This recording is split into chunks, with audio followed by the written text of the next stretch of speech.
ఖాళీగా ఉండడం కుదరదు. ముందెళ్ళి మిరపకాయలు ఏరురా. అదనమాట. ఖాళీగా ఇంటికాడ ఉంటే ఇలాంటి క్లాసులు చాలా అవుతాయి. అందులో ఇదొక క్లాస్ అనమాట.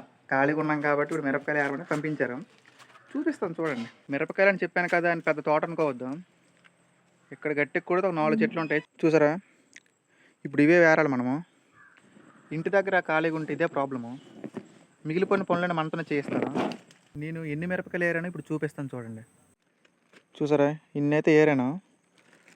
మిగతా వేరాలంటే చాలా టైం పట్టేలా ఉంది. సో ఈ వీడియో ద్వారా నేను చెప్పాలనుకుంది ఏంటంటే, ఇంటికాడ ఖాళీగా ఉన్నామనుకో ఇలాంటి పనులు చాలా చెప్తూనే ఉంటారు. మూసుకొని చేయడం నేర్చుకో. ఎందుకంటే ఖాళీగా ఉండడమే తప్పు. వాళ్ళకి ఎదురు చెప్పాలి చెయ్యను ఆ మాటలు మాట్లాడుకో.